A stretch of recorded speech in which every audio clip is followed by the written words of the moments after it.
Judge Floyd and I are happy to have Judge Hudson with us on our first case, which is Bailey versus Essity Professional Hygiene. And if the counsel will come on up, we'll be glad to hear from Ms. Roselle first.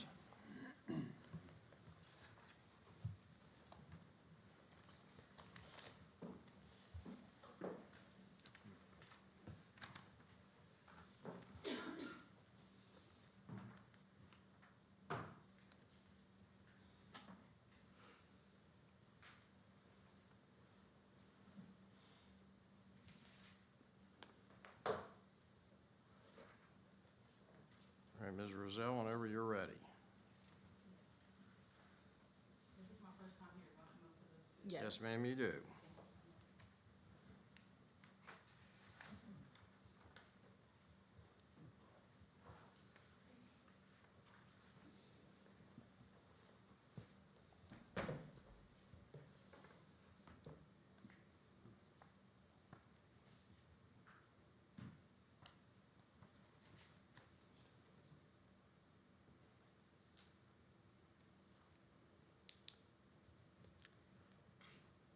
Good morning, everyone. I would first like to introduce myself. So obviously, I'm Erin Roselle. I represent the appellant plaintiff in this matter. And I come to you from Charlotte, North Carolina. I'm a graduate of North Carolina Central University in Durham, North Carolina, and I'm with the Freedman Law Group in Charlotte, North Carolina. This matter, subject to this appeal, is a civil action arising under Title VII of the Civil Rights Act of 1964, as well as Section 1981 of the Civil Rights Act of 1866. I will refer to these as Title VII and Section 1981. Specifically, my client, Wilkins Bailey, requested a religious exemption to her employer's mandatory COVID-19 vaccination policy enacted in September 2021, based on her bona fide religious belief against taking the COVID-19 vaccine. And she was denied a religious accommodation by her employer, which led to her termination on December 6th of 2021. Further, this employment termination also constituted racial discrimination because Essity, her employer, applied its mandatory COVID-19 vaccination policy in an arbitrary, discriminatory, and biased manner in violation of Title VII and Section 1981. So we're fairly familiar with the facts of the case. So in terms of preserving your time, you may want to just go right into your argument. Yes, sir. So the issues presented is, did the district court, or should I say, did the district court err in granting Essity summary judgment as to her religious discrimination claim under failure to accommodate? That's the first issue. And the second issue is, did the district court also err in granting summary judgment as to her race discrimination claims? Let me ask you this, her body as a temple reasoning, is that an essential part of her religious faith? Yes, her body is as her temple. Yes, Your Honor. To that end, does she, has she taken other vaccines?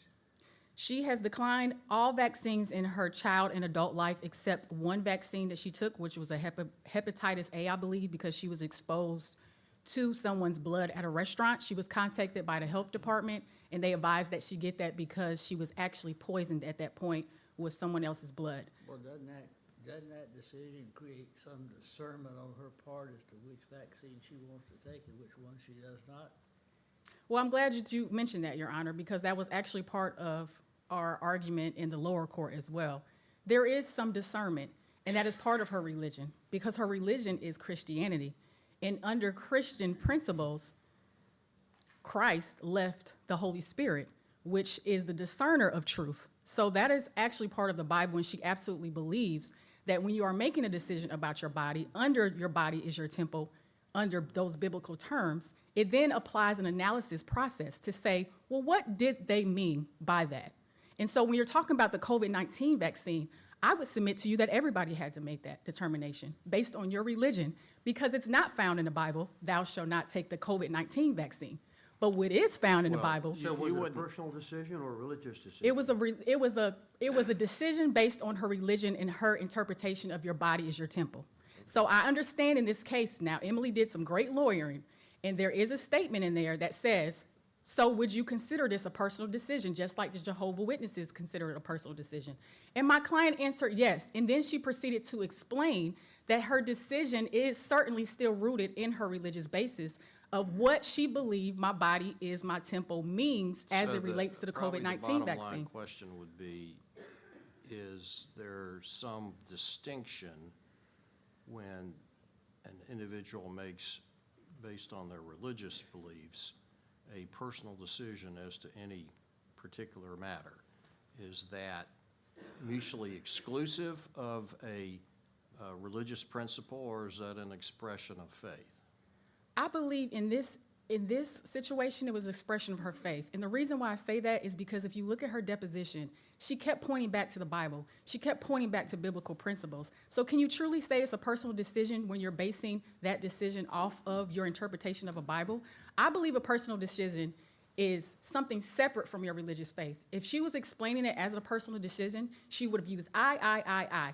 I think this, I think that, I think that. But what she was doing was saying, well, the Bible says your body is your temple. The Bible says the Holy Spirit will give me discernment. The Bible says that this is poisonous because I'm not protecting my temple. So I believe my client continued to point back to the Bible and Christianity, which did not make this a personal decision for I her. understand that we're prohibited, and I certainly would follow the law, but that particular chapter in Corinthians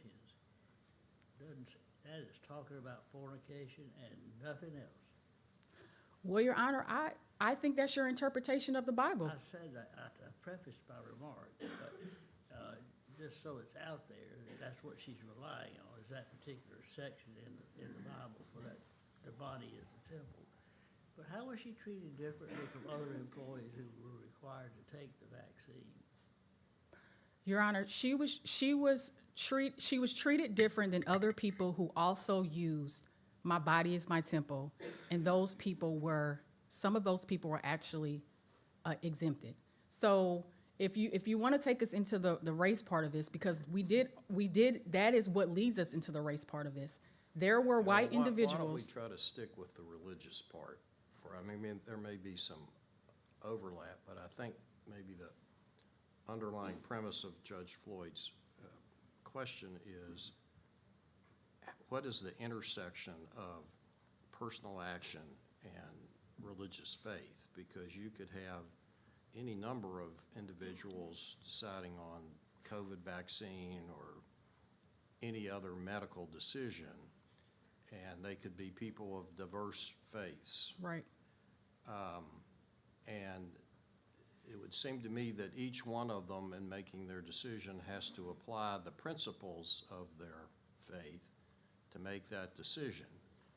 So Absolutely. the personal aspect of it would seem to be part and parcel of the religious decision.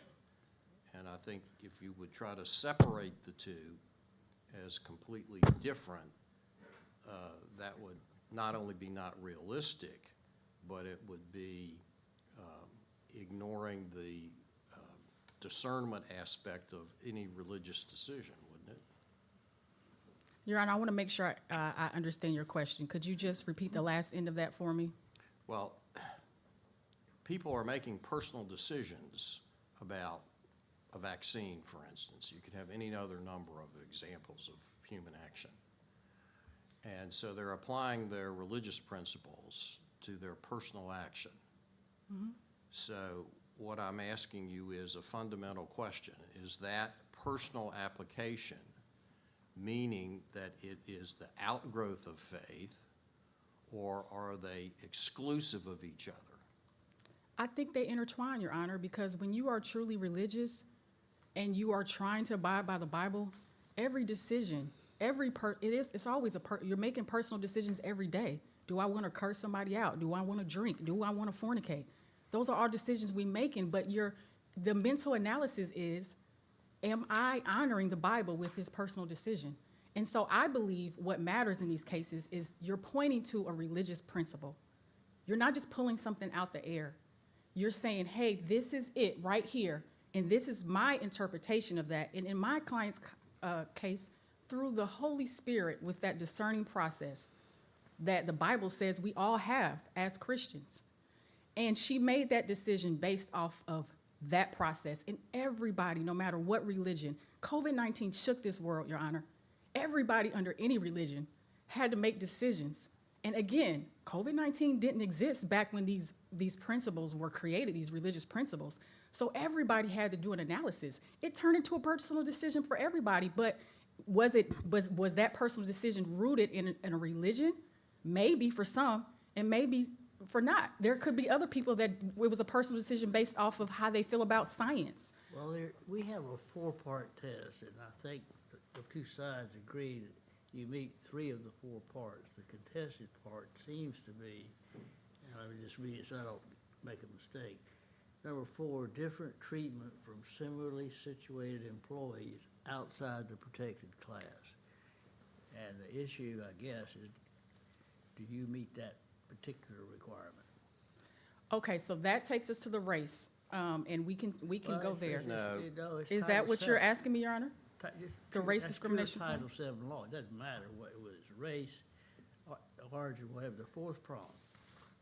So with the analysis under the prima facie case for the religious accommodation claim, the first prong is he or she has a bona fide religious belief that conflicts with an employment requirement.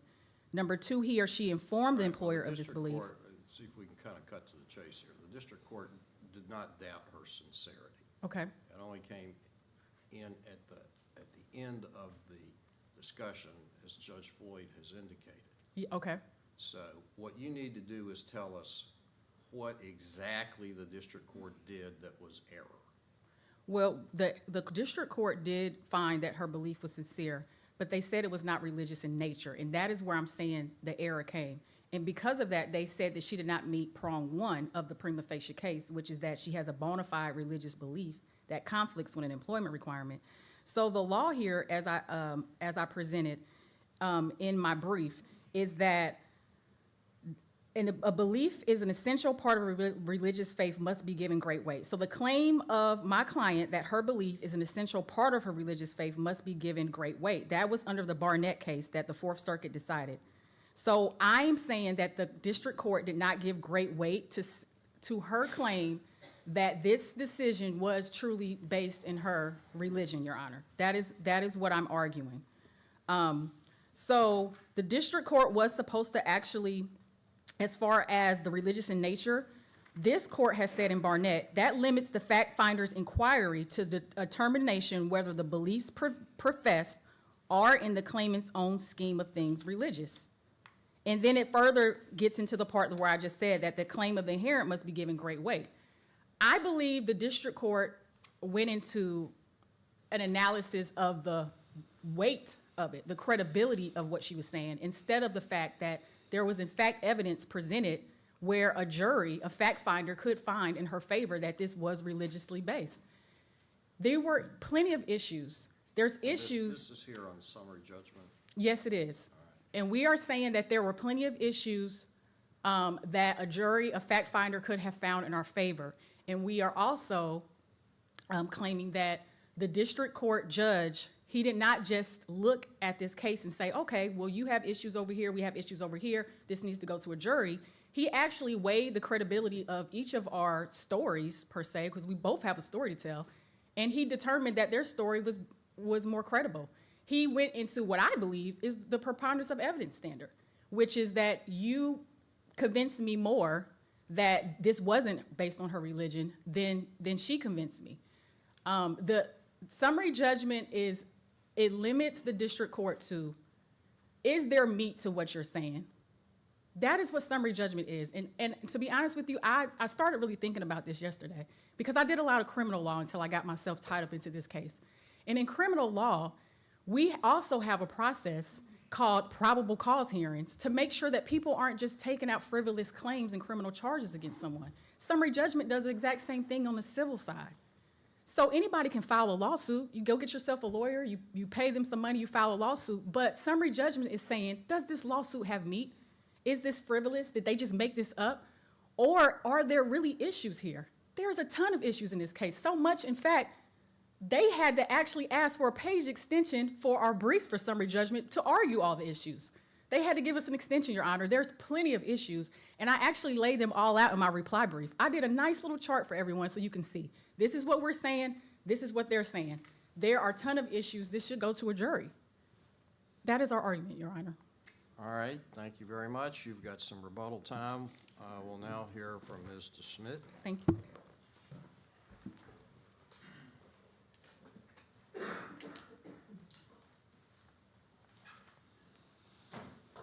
May it please the court, my name is Emily DeSmit. I am from Morgan Lewis, and I'm here on behalf of Essity. To start with the religious failure to accommodate claim, we respectfully request that the court affirm the district court's grant of summary judgment on Ms. Wilkins-Bailey's failure to accommodate claim, because Title VII requires employers to accommodate the religious beliefs or practices of individuals. It does not require employers to accommodate all of the personal decisions of individuals who identify as religious. The district court correctly concluded based on— Isn't that a fact question? No, Your Honor. Well, if Your Honor's question is it a question of fact as to whether Ms. Wilkins-Bailey's decision not to get vaccinated was personal? It is not, because her own sworn testimony was that she made Well, personal does it- decision about whether to get If it's a personal vaccinated. decision, does that exclude a religious motivation? It does not, but there needs to be a connection between the religious belief and the decision not to get vaccinated. There has to be a connection with the religious belief. So this So she circuit— says her body is her temple and her faith doesn't permit her to take this particular vaccine. Why isn't that enough?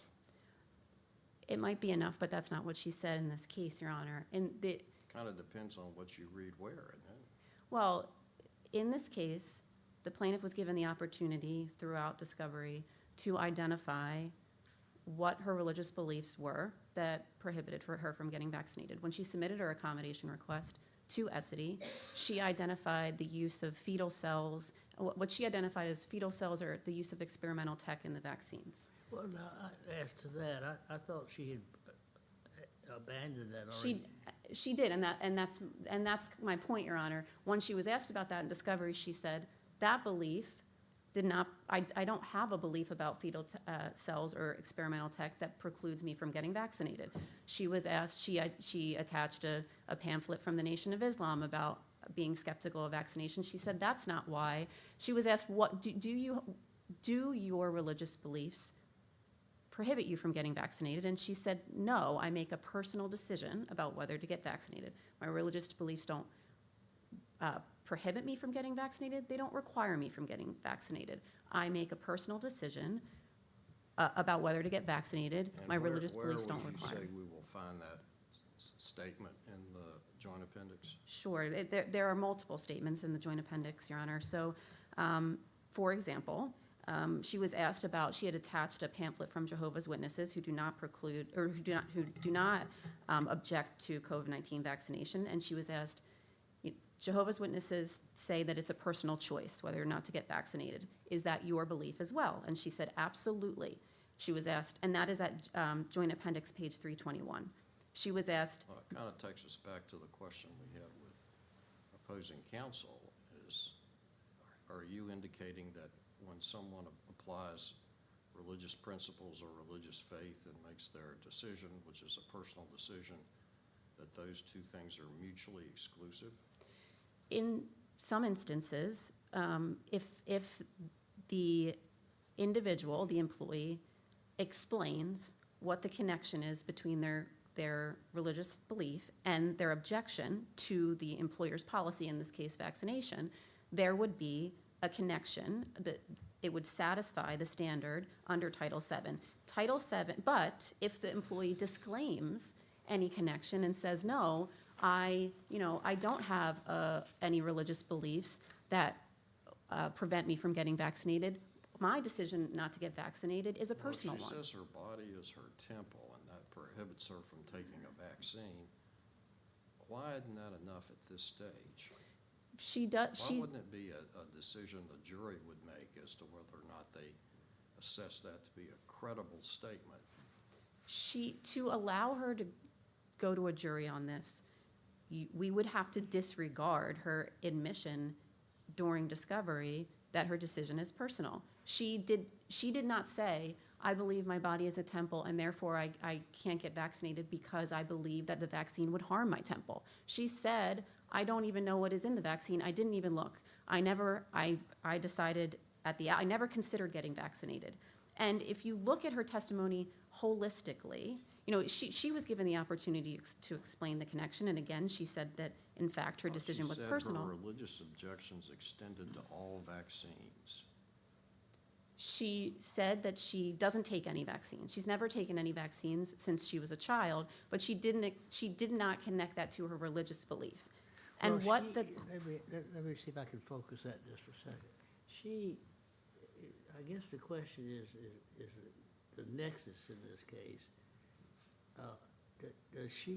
Did she concede that her religious belief does not prohibit her from receiving the vaccine, but rather leaves it to her individual discernment, which he also describes as a personal decision? Is that a fair assessment of the record in this case? that is exactly right. And if you look at the Fourth Circuit case law on this issue, you know, in Finn, the most recent case in which the Fourth Circuit considered objections to COVID-19 vaccination, the court said an individual to bring a failure to accommodate claim must identify a religious belief and connect that religious belief to the objection to vaccination. Barnett says the same thing. I mean, that is the religious belief not to take any vaccine. It may not be. It may be. It's up to. We're not questioning the plaintiff's beliefs. And in both Finn and Barnett, and they were at the motion to dismiss stage, so all we had was the pleadings. In those cases, the individuals, the employees, had said, you know, it's my belief that I would sin if I took the COVID-19 vaccine. One of the employees said, you know, I have an objection to the use of vaccines that are tested on fetal cells, and it would be against my religion to take that vaccine.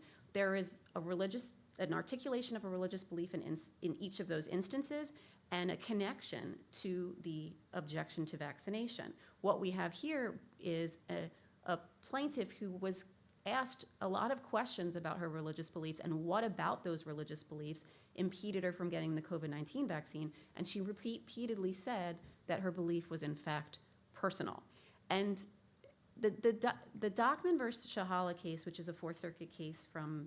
Well, if the belief is personal, your argument seems to center on that if the belief is personal and involves some sort of discernment from religious principles on behalf of an individual's part, that takes it outside of the realm of a religious decision. If the discernment is merely personal discernment and is not God telling you how to make, you know, what to decide, then yes, it would be a personal decision. And that would be a limitless... That would probably contradict quite a bit of theological viewpoint today. Well, again, going back to the Dockman versus Shahala case and the Fourth Circuit case, that is a good case to illustrate the distinction. Isn't free will a basic principle, and that there's a decision-making process that people go through under the Christian faith, among others, and that they have a discernment based on their faith as to what actions to take, which would quintessentially seem to be a personal decision. Well, I mean, your argument almost seems at times to go to, if it's not written verbatim in a catechism or a denomination statement of faith, it can't be a religious principle. that is definitely not what we're seeking to argue. We're not questioning or requiring or arguing that Ms. Wilkins-Bailey identify a particular religion, a specific religion that her objection is based in. The question is, does she have a religious belief that is guiding her objection? And she testified, and we don't doubt, that her religious beliefs are rooted in a combination of religions: Jehovah's Witness, Christianity, Islam. That's how she's raised. We're not we're not saying you don't have a religious objection to vaccination because your beliefs are rooted in 3 different religions. What we are arguing is that there is no evidence in the record. In fact, it's her testimony. We're not before you saying we disagree with what she testified. It is her testimony. It was her obligation to identify during discovery the connection between her religious belief and her objection, and she did not do that. She said, no, this is a personal decision. And the reason I keep trying to discuss the Dockman versus Shahala case is because it illustrates that important distinction. In that case, an individual had an accommodation to leave work for the Sabbath 2 hours early. She was provided that accommodation, and her employer did not doubt that she needed it. But she also had requested additional time to leave even earlier so she could prepare for the dinner and do a lot of additional, preparation. And the court held in that case that it is only the religious beliefs, it is not the personal preferences that are not core to the religious beliefs that require accommodation. And that is what the court just held in Finn. It cited back to that same case and said, it is only the religious beliefs of individuals that require accommodation. And as the Dockman versus Shahala case shows, a person can be religious, but not all of their religious beliefs are going to qualify for accommodation. I keep trying to tie you down to this point. In 2025, this court issued Finn versus Humane Society. This was on a motion to dismiss, though. Person's beliefs must be an essential part of a religious faith, and 2, such beliefs must be plausibly connected with her refusal to receive the vaccine. Now, we're at summary judgment. All we got to do is take out the word plausibly and read it this way. And ask whether there is a genuine dispute of material fact as to the nexus between the plaintiff's belief, that is, the body is the temple, reasoning, and her refusal to take the COVID-19. Do you agree that that's the test we should use? That is the test, Your Honor. So and I'm going back to the follow-up. Did she say her religion prohibits her from taking that? She did not. She said exactly the opposite. She was asked that question, and she said, and I quote, she was asked, "None of your religious beliefs require you to object to vaccination." And she said, "Nor does it require me to accept it. It's up to each individual to make that decision." She said, and that is at the joint appendix 320 to 321. She talks about discernment, but she talks about making a personal decision.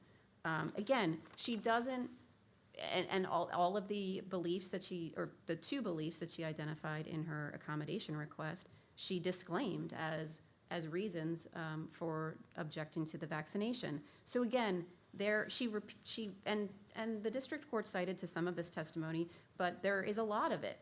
And so we would have to disregard her testimony to allow her to go to a jury, and that would create a blanket, limitless privilege for anybody who is religious to entitlement to an accommodation for all of their personal beliefs. That is why that would eliminate the second part of the test, which requires the employee to connect a religious belief with the objection. They have to do that. They have to identify evidence in the record to connect the religious belief to the objection. Otherwise, we are just granting anybody who identifies as religious a blanket privilege to dictate their own standards of conduct, significantly burdening the employers unless they can establish bear their burden of proving it's an undue hardship. And the Supreme Court in Wisconsin versus Yoder said, the very concept of ordered liberty precludes that, precludes allowing people to dictate their own standards of conduct. This is why we have a requirement that individuals identify the specific religious belief that prohibits them from complying with the employer's policy and connect the policy to the belief. And that is consistent with all the Wisconsin precedent. versus Yoder was dead and buried until the Mahmood case came up, so. But Your Honor, it's been cited in many COVID vaccine many Title VII cases for this very principle. Because, we have had many cases on these particular issues, and really the burden is Well, not in that Yoder, great. I mean, that was Amish folks, I mean, and so there's a pretty clear distinction of, well-known through history and time of their faith. This is it makes it a more difficult case here because this is so individualized compared to what you would have had in Yoder. In some ways, but in other ways, because the standard for sincerity is actually pretty light, right? We leave it to the individual to explain their beliefs, right? Again, I'm not here to. It's uncontested here that her beliefs, whatever they may be, are sincerely held. Precisely. So, but her requirement, her obligation is merely to identify a connection and to identify religious beliefs that preclude vaccination and not just rely on her personal beliefs. If I may, Your Honors, I would like to just touch briefly on the race discrimination claim as well. That claim should be affirmed because, or that the summary judgment on that claim should be affirmed because there is no evidence in the record that Ms. Wilkins-Bailey was treated differently or discriminated against based on her race. There is no direct evidence of discrimination in the record. There is a sworn statement from Fred Albrecht, who was the former director of human resources at Essity, who assessed all of the accommodation requests that employees submitted and said, we did not consider race, we did not discuss race. He was not deposed in this case. There is no evidence that is conflicting with that sworn statement. The company did not consider anybody's race in assessing Ms. Wilkins-Bailey's accommodation request.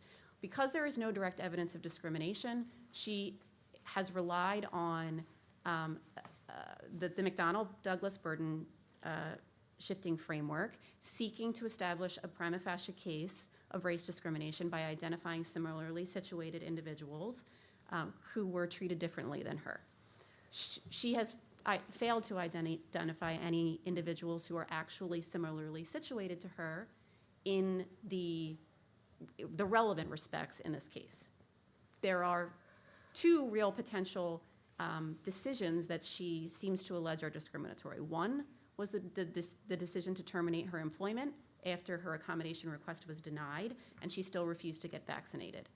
She has not identified a single person who was allowed to continue to work at the company after December 31st, 2021, despite refusing to get a COVID-19 vaccine and being denied an accommodation. So on that particular piece, she has no evidence that she was treated differently than anybody based on her race.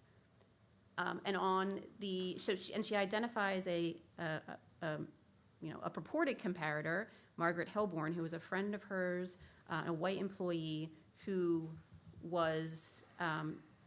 had some material differences, and the circumstances of her separation from the company were different, but she never requested an accommodation. And just like Ms. Wilkins-Bailey, she was required to leave the company on December 31st, 2021. Well, is the dispute between the two of you over this comparator argument, as I understand the rule, and you can correct me if I'm wrong, when we're talking about the comparator analysis, the plaintiff must provide that evidence, and the comparator must not be similar in some respects, but in all respects. Is that the difference you have in this case? That is correct, Your Honor. Ms. Wilkins-Bailey has identified two potential comparators. Margaret Helborn is not a comparator on the accommodation decision or the termination of Ms. Wilkins-Bailey's employment because she's not similarly situated. She didn't even request an accommodation request, and she voluntarily retired, and she was not treated differently than Ms. Wilkins-Bailey because she separated from the company at the same time. She's also identified a handful of white employees whose accommodation requests were granted, but each one of them those requests are completely distinct from Ms. Wilkins-Bailey's, and we've gone through them in our brief. We don't purport to say whether, the basis of each of those decisions, but each of those requests were completely distinct from Ms. Wilkins-Bailey's. And when you look at the fetal cell objections, for example, they identify a clear connection between the fetal cell objection and the COVID-19 vaccine. And so they are not proper comparators either. So Ms. Wilkins-Bailey hasn't identified anybody who was actually similarly situated to her in all respects, let alone even the key respects. And because of that, she doesn't have any evidence that would support the fourth prong of her prima facie case. And so her summary judgment on her race discrimination claim should be affirmed. All right, thank you very much. Thank you. All right, Ms. Rozelle, you've got some rebuttal time. And where I'd like for you to start is to give us your best citation to the record that connects your client's religious faith to her vaccine decision. Absolutely, Your Honor. I was actually prepared to do that. It can be found in JA 355 through 356, in JA 567, and I would like to read it out to the court. And where are you now? I'm What page are you on? I'm on this can be found on JA 355, Right. Joint Appendix 355 through 356, and JA 567. All right. And All you right. said you were going to read something. Some of it, Your So what Honor. I'm asking is where are you starting? I am starting at JA 355. Okay?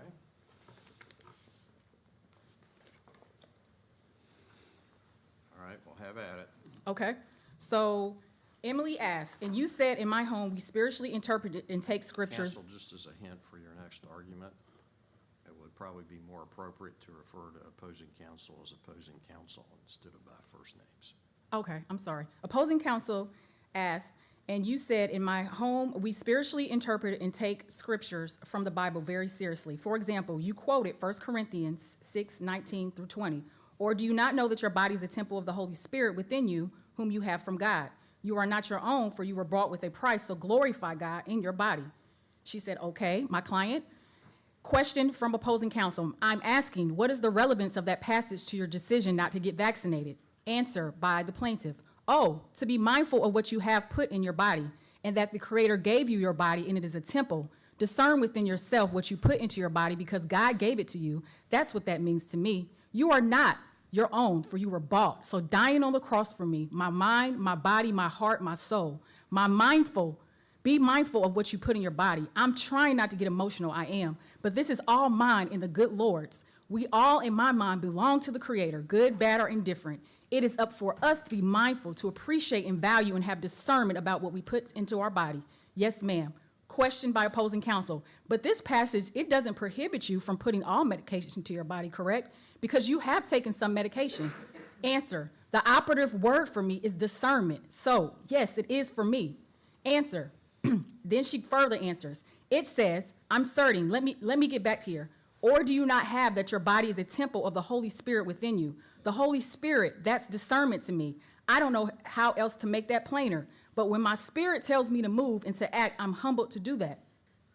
That was her answer of connecting what I identified to you all in my opening as her discernment with the Holy Spirit. And I would like to point out that Emily actually just admitted when she was up here, opposing counsel. She said, when you were asking her the difference between a personal decision and a religious decision, she said, well, she would need to say that if God doesn't tell you to do it, she connected this discernment process with God telling her to act versus her just acting on her own. And so that was actually just said, Your Honor. So I believe opposing counsel is recognizing that there is a discernment process. There is a process as humans, a connection that we have to God, our Creator, that He speaks through us. He speaks to us and He tells us when to act. And in Christian faith, that is specifically identified as the Holy Spirit guiding you into all truth. So, Your Honor, I would like to touch on the race because I only have about 2.5 minutes left unless you have any other questions about that passage. Go ahead. Okay, as far as the race, we have plenty of evidence on race, Your Honor. There were 2 comparators that were identified.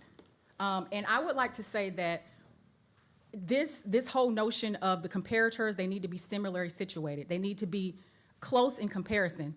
That essentially, because every case is different, it depends on the allegations in the case. We have alleged in this case that the employer, Essity, they applied their mandatory COVID-19 vaccine in a discriminatory way. That is the allegation. There was an application of this policy was rolled down, and they did not do it fairly. That is the allegation. So we submit to this court that that means the comparators are people who did not abide by that vaccination policy. Everybody should have been treated the same.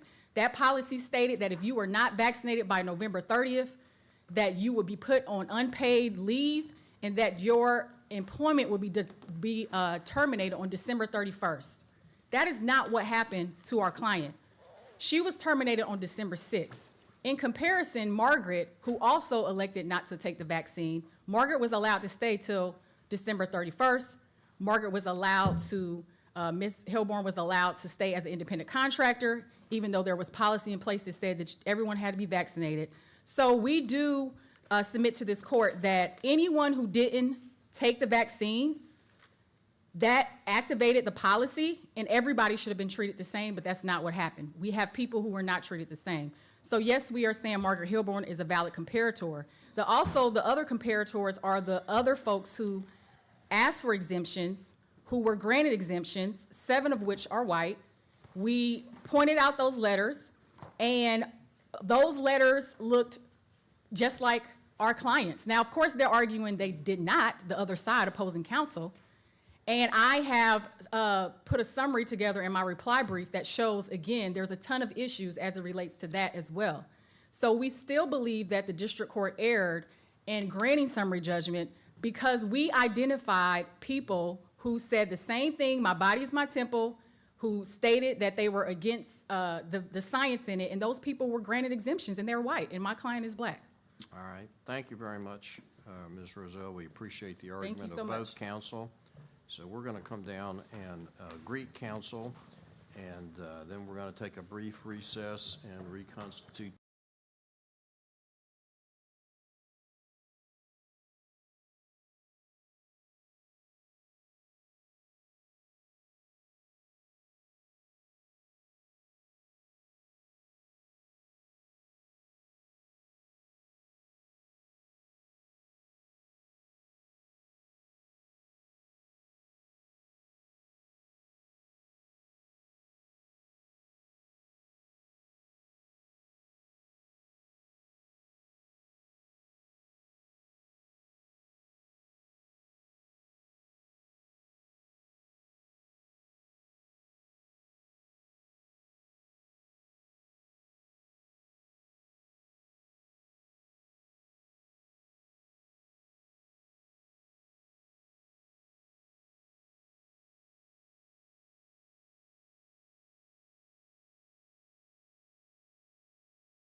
Mr. Shelton first.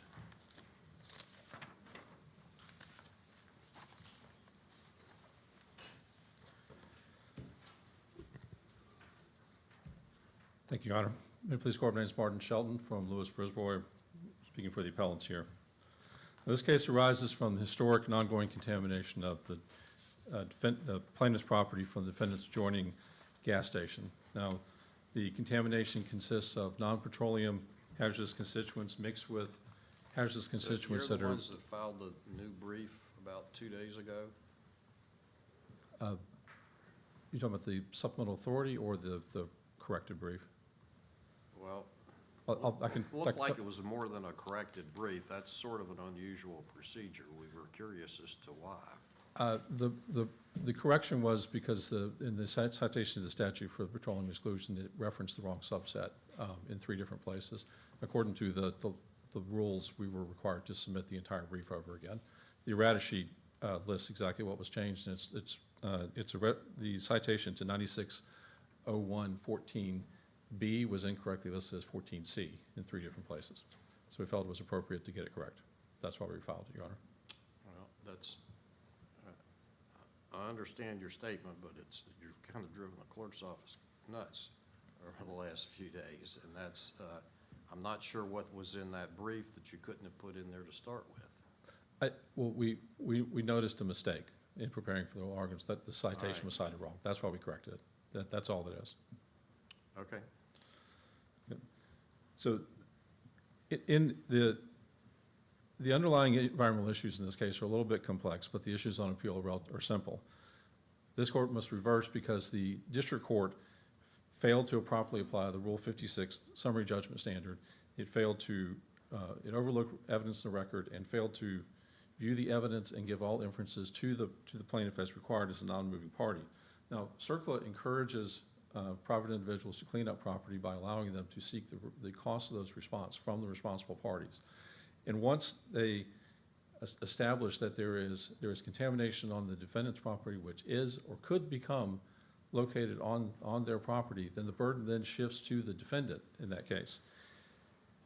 And the plaintiff, having met the burden under Circle 107A, they then have the burden to either disprove causation or to prove the petroleum exclusion. In Madison University Mall versus Chapel Hill Tire, which is also out of the Middle District of North Carolina, it succinctly stated that the petroleum exclusion only applies to unadulterated petroleum products. And moreover, the defendant has the burden to prove the petroleum exception. Now here, the district court found that the plaintiffs met their burden under 107A, and that but for the court's incorrect application of the petroleum exclusion, they would have prevailed on CERCLA. Now, what is the petroleum exclusion? Within the definition of petroleum, which is in 9601.14, there is a statement that says that petroleum products are not to be considered hazardous substances, but it comes with a significant exception, which is in 9601.14b. This is one we stated wrong in the original brief, it's 14c. But in 14b, it refers to a list of hazardous substances by way of 9602 that's found in 40 CFR 302.4, which is a list of hazardous individual constituents which are considered hazardous substances and are subject to CERCLA. Now, CERCLA, the petroleum exclusion was meant to cover the tanker truck that spills over at the highway, flips over and spills, say, 10,000 gallons of gasoline into the farmer's pasture. What it doesn't apply to is these individual constituents that have become separated from the petroleum product, or when it becomes mixed with other substances which are not part of petroleum. Now, the district court made 2 errors in applying the petroleum exclusion here. First, it focused on the presence or absence of chromium, which is a non-petroleum hazardous substance, and it ignored evidence of these otherwise CERCLA-regulated hazardous constituents. Now, the court recognized that chromium was dispositive of the applicability of the petroleum exclusion, noting, and I quote, "Had Mr. DeHaven discussed chromium in his earlier report, there would have been no problem." What evidence did the defendants put forward as their case in chief? What I was put forward in case in chief of chromium? Well, of any of them, under the switcheroo here for CERCLA cases, the defendant has to prove the absence of causation. So what I'm asking you is, based on your observation, what's the evidence the defendants put forward to meet their burden? Well- That would seem to me to be the crux of your case. Well, Your Honor, we don't believe that the defendants put forward any evidence to meet their burden. Now, as for the plaintiffs, the plaintiff's expert reports did actually discuss the presence of chromium in an August 2024 report, which is timely filed within the court's deadlines. Defendants didn't put forward evidence to meet their burden, and there was never a switch to where you were required to then put on other evidence. Wouldn't that be right? Well, I represent the plaintiff, Your Honor. Right. So what the evidence that we put on Right, was, but if you proved your initial prima facie case, there was a release and all that sort of stuff. Correct. Then the burden shifts to the defendant, right, that's correct. in order to prove the absence of causation. So my point is, if the defendant failed to prove the absence of causation, that ends it at this stage, right? That is correct, Your Honor. Okay. Let me ask you a question I'm just curious about. When your expert filed his initial report, why didn't you include the results of the tests that had already been run for the presence of contaminants on the defendant's property? Well, when we filed the initial report, he referenced the results of the various constituents that were at issue here. So chromium, methylene chloride, there's also benzalkonium. In his initial report, he In his initial- stated chromium had been found, He did. It was. not analyzed for, not tested for, but found. Yes, so in the record, at JA 476 in his Rule 26 report, which is the August 2024 Rule 26 report, he stated that, as he noted, so in the declaration that was submitted, he was referring back to his August 2024 report, and he was saying that there were concentrations of concentrations of chromium, which is a non-petroleum constituent, existing in the soil and groundwater and plaintiff and defendant's property. And after reviewing that data, he found specifically that there were, referring back to an older What part of report. 476 are you reading from? I'm sorry? As I understood it, you said you were reading from page 476. Yeah, I have it down as Joint Appendix 476, which is the beginning of his Rule 26 Right, report. and so where on that page are you reading from? I First don't have pa- the exact part of the page. I've got it like a quote in front of me. I'm sorry, Your Honor. It's okay, I'll make a note of it, that's all right, I'll go back and check. But if I can be clear about that, when he did his August 2024 report, he was looking at all the past reports that had happened so far, okay? So there were a series of reports that happened on the defendant's property, including a 2006 assessment, which found chromium in the soil, which is a source area for the defendant's property. He was also looking at a 2022 Phase 1 and Phase 2 that happened on the plaintiff's property, in which soil and groundwater tests were happening. They also found chromium present. And so, in the 2001 and 2022 Phase 1 and Phase 2 were attached in the record, and both of his reports were attached in the record as well. And it isn't, the 2006 defendant's report wasn't attached in the record of the one that he referred to in his report, but that's not actually required. In the supplemental briefing that we filed recently, there's a case in the Fourth Circuit, M&M Medical Supplies versus Pleasant Hill Valley Hospital, in which they noted that Rule 56E does not mandate the exclusion of an affidavit for lack of underlying data supporting the assertion of facts, and goes on to say that if an affidavit states facts on which the expert bases his opinion, that satisfies the Rule 56E, even though the expert doesn't attach that particular report. So the older report is not attached. The newer reports were included in the record. He didn't attach them to his actual report. And part of the reason for that, Your Honor, is that these reports that we're talking about are like, the Phase 1's like this big, and the Phase 2's like this big. So in terms of producing his actual expert report, we tend not to include those baseline documents, just discuss what the information that's in it. Okay. I just couldn't find it. I'll look again. Now,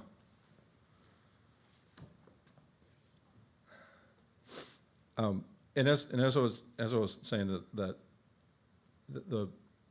DeHaven did actually reference chromium in both his expert reports that were before the court, as well as talk about in his declaration in section 3.2 2 of his report, he discusses the presence of chromium on the defendant's property in the report I was just talking about. In section 3.3 of his report, which gets into, I think that's J 476 through 77, he talks about these assessments on the plaintiff's property.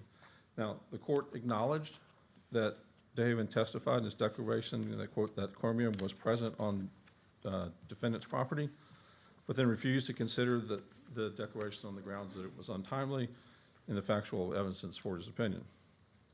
And we'll come back to that in just a second. Now, the district court also erred by not looking at other hazardous constituents which were present. And the circular defines hazardous constituents by looking at sort of a cross-referencing So of do you need the multiple. chromium to prevail at this stage? I mean, does waste oil and tank sludge and kerosene, as long as that's in the record as being present on the property, is that enough? It is enough, Your Honor, because if you look at the cases that we cited on pages 25 through 36 of our brief, when these constituents are separated from the petroleum product, or if they are found in concentrations beyond those inherent in petroleum, the petroleum exclusion doesn't apply. And so at that point, the plaintiff should prevail as it results to circular. And what it gets down to is that the statutory language in 9601.14 does exclude petroleum products, but doesn't exclude these individual substances once they become separated from the actual product itself. Now, with respect to the state law claims, the district court here also erred granting summary judgment, finding that there was no causation. And the finding was that the court felt that the evidence presented only showed that the defendant's property was a potential, possible, or maybe plausible source of contamination, and that no jury could decide that it more likely was the source of contamination. In doing that, the district court inserted itself in front of the jury on a factual determination that should be left to them. Now, the district court here again acknowledged that it was the most likely source of contamination, as he stated in his reports, all of which was in the record, but then rejected it because she didn't believe that he stated what reports he was talking about, where in those reports there was the factual evidence, and that it was untimely. And again, all of this is incorrect. In this declaration on page 6, Mr. DeHaven identifies the 2 reports that I've talked about already, that he relied on, his August and October 2024 expert reports, both of which were submitted into the record within the deadlines. And both those reports were also submitted by the defendants into the record as well in summary judgment. Now, Mr. DeHaven's August 2024 report discusses the releases on defendant's property and as being the most likely sources of contamination on plaintiff's property. And while his declaration goes into more explanation to try to make it clearer, it doesn't provide any new opinions. In fact, he specifically says that everything I'm saying here is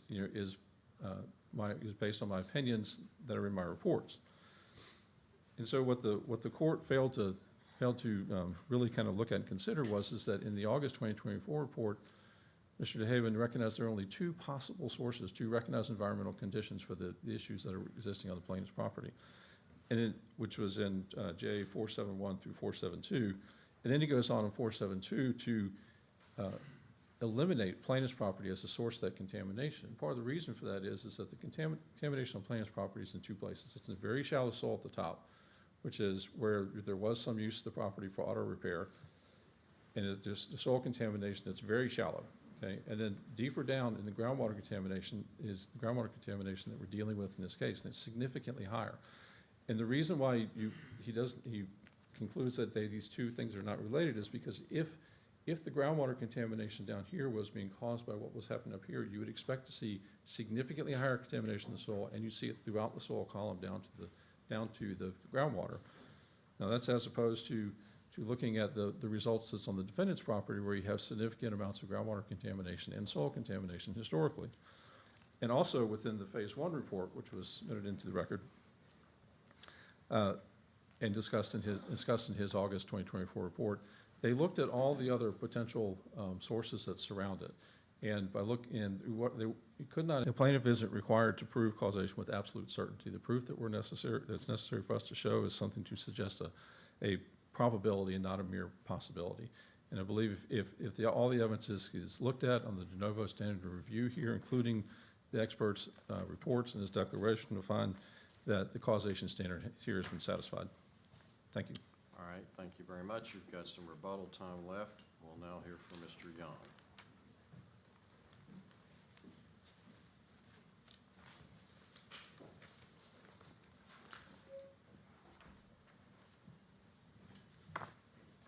Thank you. Good morning, Your Honors. May it please the court, my name is Robert Young, and I represent the defendants, BFJ and its members. BFJ owns a property that leases a gas station to an operating Sunco gas station.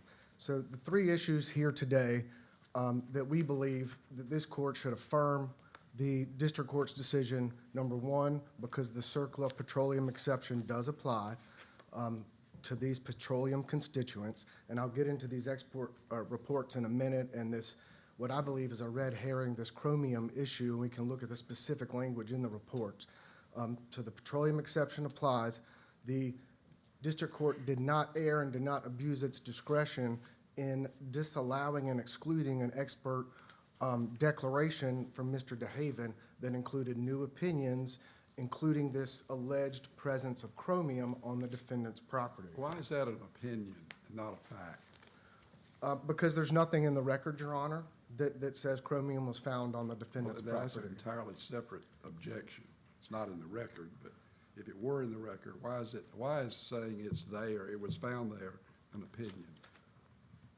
Well, he says it was found there, but the opinion would be if it was found there, then it must have adulterated the petroleum, which would exclude it from the petroleum exception. The petroleum exception only applies to unadulterated petroleum, right? Petroleum gas that leaks from a typical UST gas or diesel fuel tank, which is So what what we you're have saying here. is a conclusion from what? Well, and I think the issue with what Judge Eagles raised in the district court was because now the expert has now said, oh, by the way, you have chromium on your property, which seems to now imply that it's somehow adulterated gasoline. That was a new opinion. That leads to this new argument. This was completely new. Even the DeHaven expert, the opposing party's expert, has admitted this entire time before that affidavit that this was a release of petroleum constituents. So you would disagree with your colleague who says chromium was mentioned in the initial report from their expert? No, it was mentioned, but As far as a finding that there was chromium, not testing or analysis or whatever. Correct. So you would disagree that that's in the record? correct, Your Honor. Okay. And in fact, we'll look at the record, but what the report says is that they tested for chromium, and then the very next sentence says that they only identified one other substance, not chromium, that was above the minimum. Okay. No mention of the actual presence of chromium. Don't on let the me property. distract you too much. Go on. So Thank what you, about the heating oil and waste oil? I don't believe that's before the court with respect to heating oil and waste oil. There's no heating oil or waste oil on this property. That's what, excuse me, I didn't mean to interrupt, but isn't Correct. that what was recited in the plaintiff's expert's initial opinion, that there had been waste oil found on the property? No, Your Honor. That's not what it says. And in fact, I have the report, and you can see, and actually the first report and the rebuttal report, Mr. DeHaven continually refers to the petroleum constituents. I know, but I'm looking at page 470 of the plaintiff's initial report. He said in number 1, UST, which is underground storage tank, number 1, 550 USTs containing kerosene, waste oil, and heating oil. And where are you, I'm Your on Honor? page 470. Oh, yes. You see number 1 up there? Yes, Your Honor. Okay, That that's was, what I'm talking about. Okay, I got you. Those were tanks that were originally removed. They were back from 1996. They actually heated the property originally. They'd been out of use for some 20 years. They hadn't been used in 20 years, and those were removed from the property. But didn't he recite that there'd been a release to the soil from those tanks? And No. I'm looking at the bottom paragraph on that page, the first sentence. It starts off, during the closure in place of UST Group Number 1, 1996, evidence of a release to soil was identified there. Yes, Your Honor, sorry. Isn't that, is it talking about something different? Am I misreading that? No, that was there was a release noted. They did not test the groundwater. but I don't believe there's been any connection to any waste oil or kerosene that's traveled or been. What connection does there have to be? That it would even be located on the plaintiff's Does the property. plaintiff have to prove that? Actually, for CERCLA purposes, they just have to prove that it could be. Right, the That it threat could is- have threatens migrated. release. Different in the state law claims where you have to have that higher standard of causation, that's not the possible or the might be. But no, for CERCLA, no, it doesn't actually. Well, And recognizing the kind of odd burden of proof in these types of cases, what's your evidence that that wasn't on the plaintiff's property? I mean, it was your burden to show there's no causation. well, with respect to the CERCLA claim, Your Honor, I don't believe our issue is with respect to proving causation. Because Judge Eagles I thought you ruled. had to prove the absence of causation. No, Your Honor. Judge Eagles ruled that there was a genuine issue of material fact as to the release and any cause that migrated over to the plaintiff's property. What we're talking about is whether the petroleum exception applies. And what the courts say on Right, that, you've lost me. I mean, if there's a release, and under this changed standard for these CERCLA claims, if they show there's a release and that there's something on their property, then the burden changes so that they don't have to show causation. You have to show the absence of causation. So what I'm asking is, what evidence did you put on to show the absence of causation? well, we do have evidence of that with our expert, Mr. Cornett, who provided evidence that the groundwater flow actually goes away from that property. But I believe what the burden shifting issue Well, is, I thought in the final report from the defendant's expert, that they said that there was a likelihood that had migrated onto their property. they did, Your Honor. Well, But again, we're. Tell me, so it was your burden to negate that, right? So that you couldn't go any farther in the proceeding. Well, I don't think so at this stage, Your Honor. I think these are two separate issues. I think there's causation as to whether there's a CERCLA violation, right? That's just a release and was it found on your property? That's a whole separate CERCLA issue. The issue before us is whether the petroleum exception applies. And it is our initial burden to prove that what the release was petroleum. If we prove that that release was petroleum, that burden then shifts to the plaintiff to show that that release. So how did you prove that? Because when we bought this property, it was excavated and a site assessment was done and DENR, the North Carolina Environmental Agency, did an inspection. And what they did is they found residual petroleum. So what was filed and what is on record within the real estate records in Guilford County is a notice of residual So what about petroleum. what Judge Traxler was reading, that there was waste oil and heating oil, and those are not part of the petroleum exclusion? Well, I do believe there is a case that we've cited in our brief, that Chartreuse case, that says kerosene actually is part of the petroleum All right, exception. well, It's a got petroleum okay, constituent. You've got waste oil, you've got heating oil, and there are a lot of cases that say that's not part of the petroleum exclusion. What's my understanding, that I haven't seen any allegation that this waste oil was the adulterated or that didn't apply the petroleum exception. What they were Can I ask you a arguing, question? Please. Let me ask you a question. I'm going to read you from a case. okay, It says the petroleum exception only applies to unadulterated petroleum products. Used motor oil almost certainly is hazardous waste under CERCLA. You know who said that? Judge Eagles.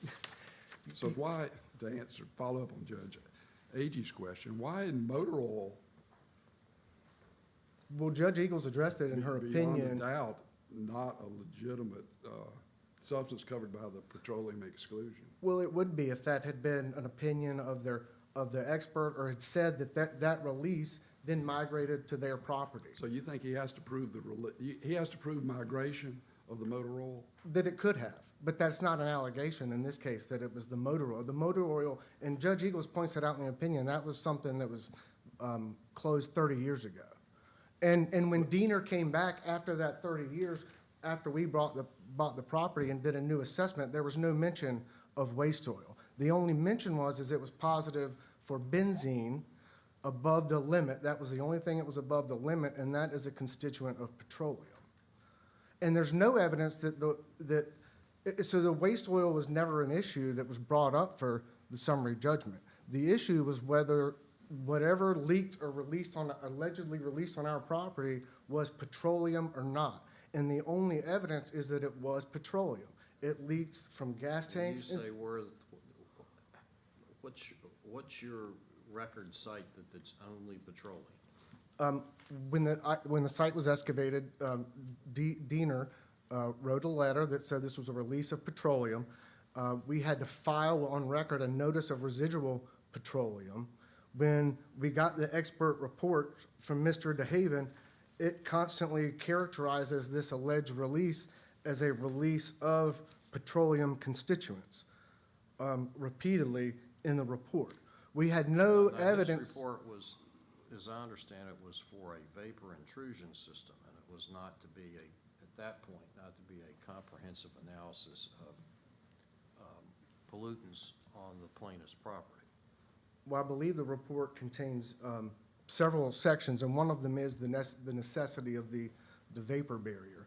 But it also talks about what was on the property, the purpose of the test, talks about the petroleum constituents. And in fact, in the rebuttal report, the expert goes on to say and make a point that the water flow and the way that this moved is consistent with how gasoline constituents would move in ground flow. So the prevailing idea was this was a petroleum release. These were petroleum constituents. There was the notice of residual petroleum filed. That's what Diener found, was that it was a petroleum release. But then all of a sudden, we get this affidavit with this new opinion that was after the discovery period that said, oh, by the way, there's chromium on the property. Well, what does that do? If that's true, it arguably could create a genuine issue of material fact as to whether that chromium adulterated the petroleum. But that's not what the report says. That's not what's in the report. There is no evidence that this petroleum, the gas tanks, any release was unadulterated.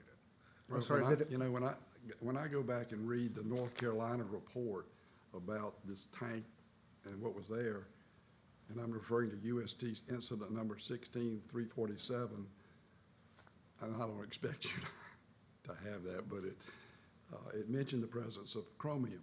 Mhm. So, I mean, chromium had been found on your property. In which report, Your Honor? This is UST incident report number 16347, Well, which is mentioned with regard to the waste oil and whatever. Okay. Well, I've looked through those reports, and opposing counsel cited to page 475 in the record to stand for the proposition that there was chromium found on the defendant's property. I didn't write down It's a, 475. I thought he gave me another number, I'm sorry. 476. I had written down 475 and, okay, and he You did say might be right. he said 476, but if you go to the page before, I've done a word search on both of these reports, and this is when it mentions chromium. Right. It says the soil samples were analyzed for VOCs and identify some, and then goes on to say, and lead and chromium. And that says and, the yeah, sole, you're right. the You're sole right. VOC identified above the limits was MTBE, which is a gasoline It constituent. does just say analyze, but if you go, and this is not in the record, but if you go to the actual report of the North Carolina Department of Environmental Safety or whatever it's called, then when you read that report, it says there was chromium found on your client's property. Well, I haven't seen that in the record, and even if it were, Well, Your Honor. it's referenced, I think, in his report, in plaintiff's expert's report, and I'm looking at page 470. You look at 470, go down to the last paragraph. It says, during the closure in place of UST Group Number 1 in 1996, evidence of a release to soil was identified, UST incident number 16347. So I go and look that up, and it says, that report, the North Carolina records, which is a public record, it says chromium was found. Well, it was not identified, well, that was back in the 1996 closure, and it wasn't identified in the disclosures, I'm sorry, in the new site excavations in '06 and '09. that were done after and while our clients were buying the property. But, and even if there were, Your Honor, even if there were chromium, there still has to be evidence that this chromium, which does occur naturally in the soil and can be part of petroleum, it still has to be some evidence that somehow this Now, I'm chromium. not sure it's a constituent element of petroleum, chromium is. Well, I think it does occur naturally. I think, well, even if the case may be, there has to be some evidence that that chromium was adulterated or somehow mixed with the gasoline. But Right? don't you have to prove it didn't get to the plaintiff's property? I don't. I just have to prove that what was released was petroleum, for the petroleum exception to apply. We're not arguing that there's a causation issue with CERCLA. What we're arguing is that the petroleum exception, because what was allegedly released on our property was petroleum. That, it's not an issue, it's not an issue of So causation. we have to, not we, plaintiff has to accept, has to prove that chromium wasn't released by you, that it occurred naturally, or? Well, if we prove that what the release was, the alleged release was petroleum, then they have the burden to prove that it either wasn't petroleum or it was adulterated with some other additive, something that made it, that took it outside of the petroleum Is there a exception. debate as to whether or not chromium is a natural constituent of, that chromium is a constituent of petroleum? Well, it may not be. I mean, I did look it up, but again, that wasn't the issue that was at issue at this summary judgment, because it's never been shown that chromium in any form was added to the gasoline or the petroleum that was in these gas tanks. And I think we're confusing the issues of causation with whether the petroleum exception applies. And it's my understanding that if we show, which Judge Eagles correctly held that we did, that if we show that whatever the release was petroleum or petroleum constituents, i.e. benzene, MTBE, then the burden then shifts to the defendant to prove that it wasn't And petroleum. your proof of that was what? The initial Diener site investigation and reports that called it a petroleum release, and made our So clients. does it define petroleum in there? I believe it defines it as a petroleum release. And the one So in his parlance, would that include the waste oil at the bottom of the tank? At that time, there was no mention of the waste oil. That was a separate tank, Your Honor. The waste oil had nothing to do with the gas and diesel USTs. That was an old heating fuel tank that had been unused for 30 years. So how do we know that when he uses the term petroleum, that doesn't include those substances? Well, it hasn't been identified as such, Your Honor, in any of the petroleum release. That property was tested extensively in 2006 and 2009, and all that is in the record, and there's no mention of chromium. Right, I understand that, but when you're talking about petroleum, if there's tank waste, waste oil, that's not included in the petroleum exclusion. It may be part of the tank, it may have gone in as petroleum, but then it's not part of the exclusion. So where's your evidence that says none of that ever got to the plaintiff's property? Well, we don't know whether it was on our property, so we don't know whether it could have gone from our property to his. And I don't know that there is a test that says there's chromium on their property. It may be, because he But referenced. Forget about the chromium for a Yeah. minute. Let's just stick with the waste oil and the bottom of the tank and that sort of stuff.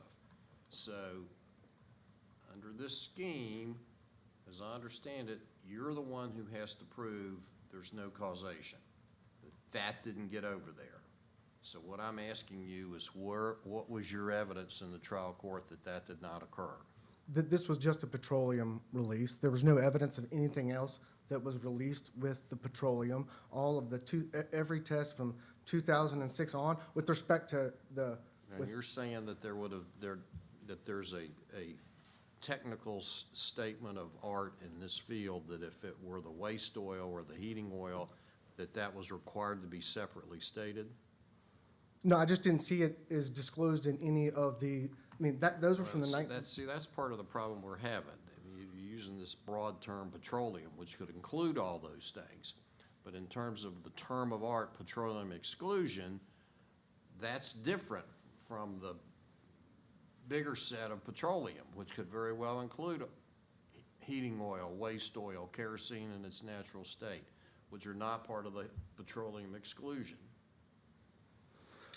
Well, yes, if if any of those outside substances have adulterated the petroleum. But again, we had no evidence that the petroleum at issue here had been adulterated. All right, thank you very much. We appreciate your argument, and now we've got some rebuttal argument from Mr. Shelton.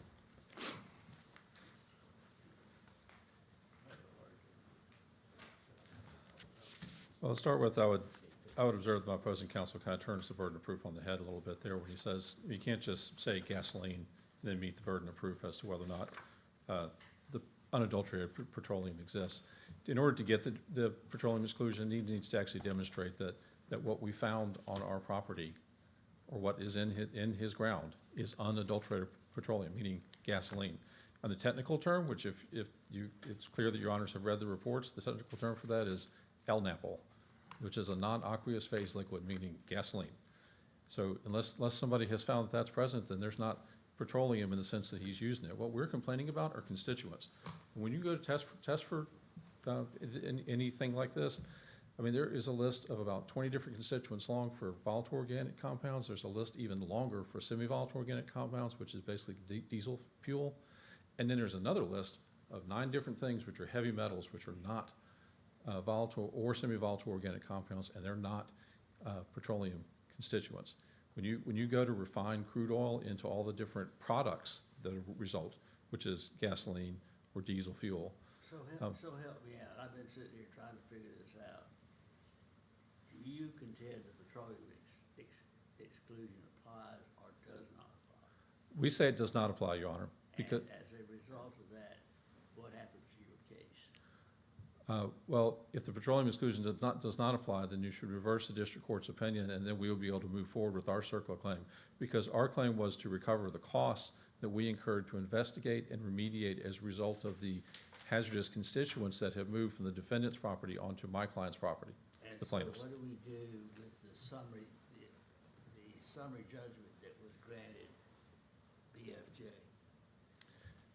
Well, the summary judgment granted to BFJ should be reversed, Your Honor. First, Yes, Your Honor. and this, why? Because the petroleum exclusion doesn't apply here, because what we have are individual hazardous constituents which are not subject to the petroleum exclusion, and because we have hazardous constituents which are not considered to be petroleum. That's the heavy metal chromium. There's methylene chloride, which is also not petroleum. MTBE, which is lumped together with petroleum, is actually made from natural gas. It's not really petroleum, although the only way it gets into the environment is because I used to put it in gasoline. But it separates from it, and when it separates, it leaves the exclusion. So one other question, to simplify my mind. Where's the migration issue? Where does it come into? It's migrating in the groundwater, Your Honor. So it's migrating from the groundwater from the defendant's property over onto the plaintiff's property. And you have a report that says that? I'm sorry? You have a report that says that? Yes, Your Honor. The 2002 Phase 2 report, which is in the record at, I have the site for that. Doesn't Somewhere the here. Haven's second report say that? His expert reports say it, and he's referring to this 2002 Phase 2 report, which has all of the testing results in it. And what that finds is a series of hazardous constituents, some that are not petroleum, which is chromium, methylene chloride, and then some that are, may have been a part of a petroleum product at one point, which is benzene, toluene, ethyl benzene, but they've become separated and they've traveled on their own along with this MTBE stuff, which has a much longer name that I can't remember. What do but- you say is the best evidence that waste oil, tank waste, heating oil, kerosene, that got to the plaintiff's property, that's on the plaintiff's property? Well, it's the evidence of the constituents that we found, Your Honor. And the one thing about it is, so the chromium is a heavy metal. I mean, it's not a petroleum constituent, but you would be more likely to find it in, say, like waste oil, because the chromium is something that has leached off and has gotten mixed up with it. And that's why waste oil is not considered subject to the petroleum exclusion, because it's already adulterated. Right. Or if for some reason we didn't accept the chromium evidence, specifically on waste oil, heating oil, tell us why, tell us what the evidence is that shows up on your property. Well, so within the sampling results that are discussed in his August 2024 report, which again refers to this 2022 investigation, Mr. Haven's report, yes. And the 2022 investigation was actually done by somebody else. He's just referring to it. Within that, there are samples that show the presence of chromium on the plaintiff's property. Okay, and that ties back to what he talks about in his declaration, where he's referring to an earlier investigation on the defendant's property in which they found total chromium concentrations ranging from 57 to 69 milligrams per kilogram. So in my simple mind, let me make sure, I had three issues. One was the summary judgment was granted to BFJ, you say that should be reversed. And you say that your circuit claim should go forward. And then there was a motion to compel that was denied. I haven't heard anything about that. Well, so the motion to compel was related to the fact that within the discovery period, we made a request for entry to take some additional samples. And this was to get newer data, and it was actually most relevant to a RCRA claim, which is not before the court. But we were going to get newer data from the defendant's property to match up with the newer data on the plaintiff's property. That doesn't matter to the outcome. Well, it matters in the sense that we were denied the ability to get information that would have also been relevant here, and that the court made a mistake when they did it because we properly made the request. The reason we weren't able to go on is because they told us no, and when the court got around to deciding it, the discovery period was over, and then she chided us for not doing it during the discovery period. But we had done it properly to begin with, and we should have been able to go do the testing.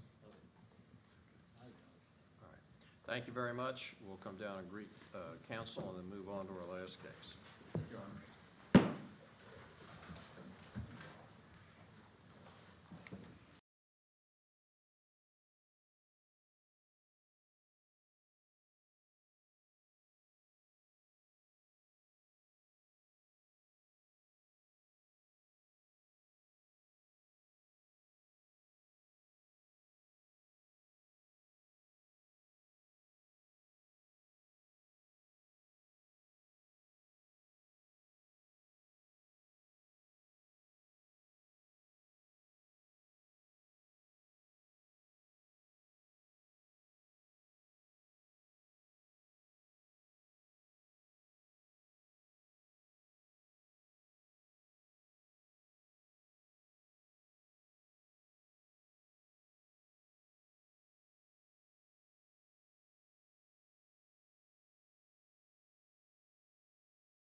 All right, our next case is DQ Systems versus BrowserStack.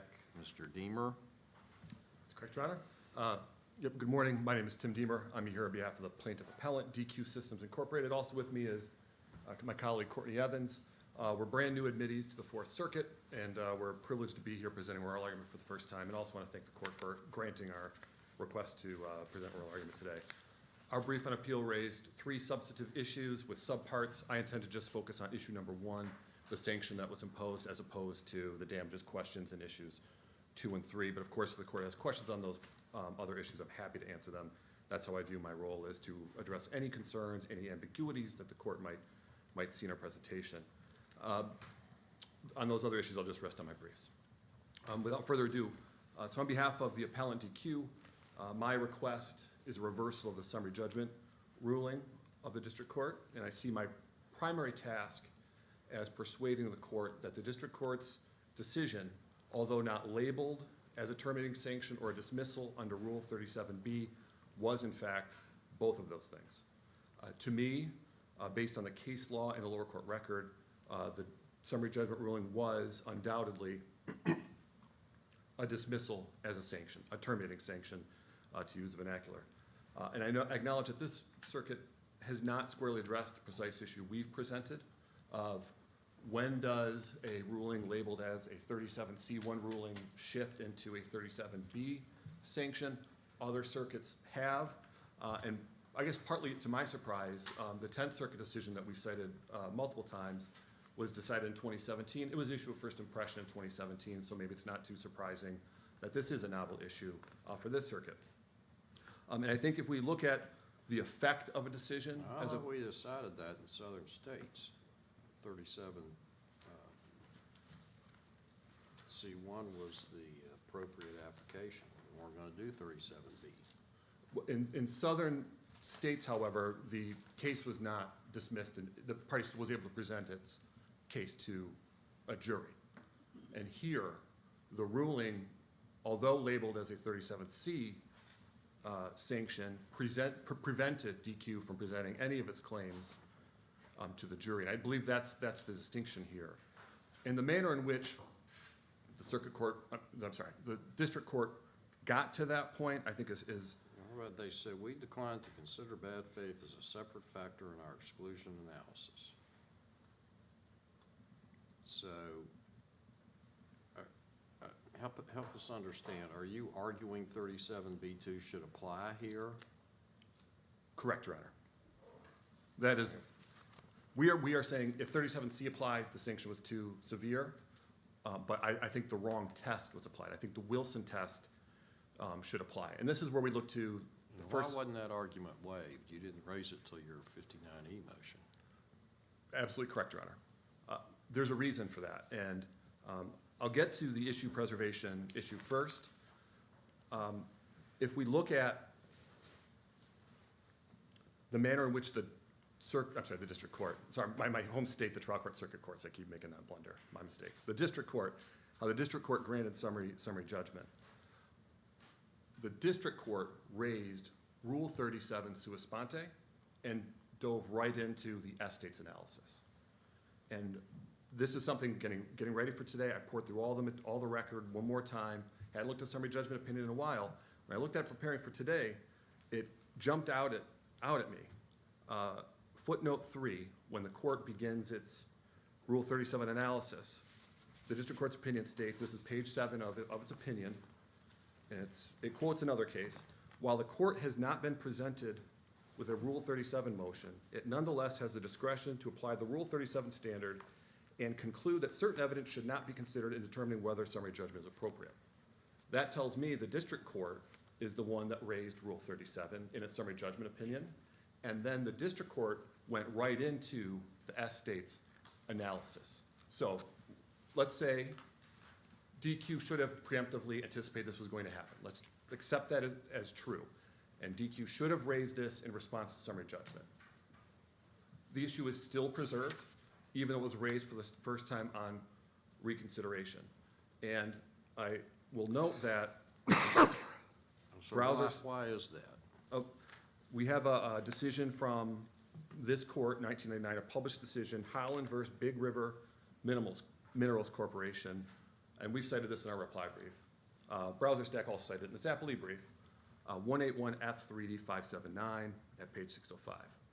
That opinion holds, ordinarily, an issue has to be raised in advance of reconsideration to be preserved, but there's an exception, and it's a major exception, and this exception was not included in BrowserStack's appellee brief. We included on reply to provide the full quotation from the court to establish this issue was preserved. And this is what the court held at 605, quote, an issue presented for the first time in a motion pursuant to Federal Rule of Civil Procedure 59E generally is not timely raised. Accordingly, such an issue is not preserved for appellate review unless the district court exercises discretion to excuse the party's lack of timeliness and consider the issue, end quote. Here, So where do they excuse your lack of timeliness? because the district court's opinion on reconsideration did address our argument, where we That's a said, different subject. I mean, there's two requirements: excuse the lateness and then address the argument. So even if we assume they address the argument, how's that first prong met?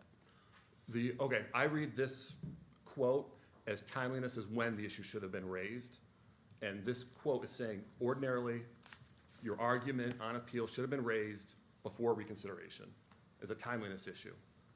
And And so it wasn't, and so under this test, the district court has to say, you didn't raise it, I'm excusing it for these reasons. I don't see that anywhere in the record. okay, I didn't see that language in the district court's opinion on reconsideration about we excuse and timeliness, but the district court did decide the issue, did address it, and said, no, I disagree that this was a terminating sanction. I believe this was a two-step process. So the judge did, again, the preservation issues are for two reasons. One, so that we don't come before the circuit court and raise this brand-new thing that we should have raised in the district court. But secondly, it's so that this court has a record to review of how the lower court made its decision. And we definitely have that here, because we have an opinion on summary judgment and then an opinion on reconsideration. And what we did not want to do was come to this court immediately with an appeal. Instead, we believe that the district court applied the wrong test. We think this was a terminating sanction, not just merely excluding evidence. And we said, Judge, please reconsider your decision.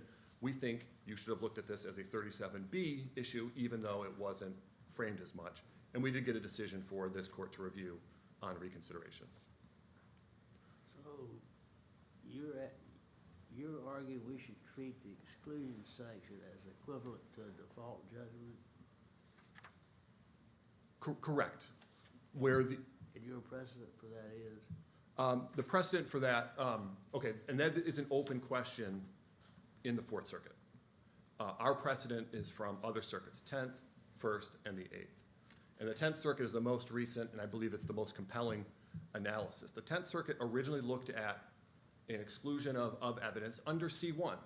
And as BrowserStack notes, the 10th Circuit does have a lesser sanction prong, a bad faith prong to the 37C review that this circuit does not. But then the 10th Circuit looked at what the effect of the exclusionary ruling was, and they said this is effectively a dismissal or a default, because the exclusionary ruling precluded this party from presenting its claim. And they said, we're gonna look to 37B2 for this analysis. Well, wouldn't that also partly be because you didn't have any other evidence? I mean, wasn't that your burden to to have a panoply of evidence, and so maybe this goes out, but, that doesn't stop you from having other evidence. And that's why this is different, that's why this is a terminating sanction. It's not an issue where a party has 3 different expert witnesses testifying damages, and the district court strikes 1 or 2, but they still have 1 expert who can come in and testify. Or there's 3 different claims, and the district court strikes 1 or 2 of them and allows 1 to go forward. This was a ruling that eliminated all claims, or I believe there are 4 different counts in the amended complaint, different damages theories that were presented, and all of that went by the wayside. And But to Judge Agee's question, what evidence have you provided of injury outside the now excluded damages evidence? What other evidence do you have? Well, first of all, I will also say, another unanswered question in the Fourth Circuit is whether damages proofs are even required in a copyright claim.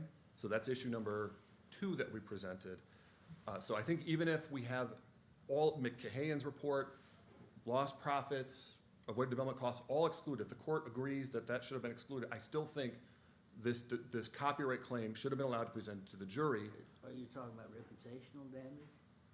No, it would be a copyright claim. Other circuits recognize, it's in issue number 2 in our brief, that damages are not required for a copyright claim, because part of the copyright purpose is not just to redress injury and compensate somebody who's injured by a copyright infringement, but also so that they can, it deters future theft. Well, do you concede now that BrowserStack has removed the infringing software and false advertising from its current offered product?